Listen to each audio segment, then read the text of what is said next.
ও নিজের দলের মধ্যে টিআরপি বাড়াচ্ছে। ফিরাদা কিন্তু আগে আমরা জানতাম একজন নামাজি হিন্দু, নামাজও পড়েন এবং বিরাট দুর্গাপুজো করেন, সুন্দর দুর্গাপুজো করেন। এখন তো আবার উনি দাওয়াতে ইসলামের কথা বলছেন, মাঝখানে মিনি পাকিস্তান বললেন, এখন বললেন বিজেপি ভয় পেয়ে গেছে। আমি তো ভেবেছিলাম ফিরাদা কি এবার বিহারের প্রচারে যাবেন, তৃণমূল কংগ্রেস দিল্লির প্রচারে গেল, বিহারের প্রচারটাই গেল না কেন?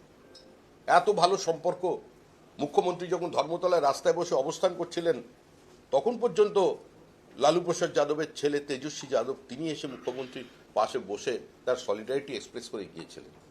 এবং এত ঘনিষ্ঠ সম্পর্ক, একজন আমাদের এখানে উত্তরাধিকারী এই সরকারের বা এই দলের, তিনি তো গিয়ে লালু প্রসাদকে প্রণাম করে আশীর্বাদ পর্যন্ত নিয়ে এলেন।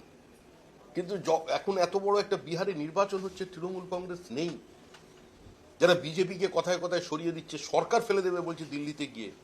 এত ক্ষমতাশালী দল বিহারের নির্বাচনে কেন নেই? ওখানে গিয়ে সর্বভারতীয় দল হিসেবে তাদের একটা দায়িত্ব ছিল, কিছু আসন দিতে পারতেন।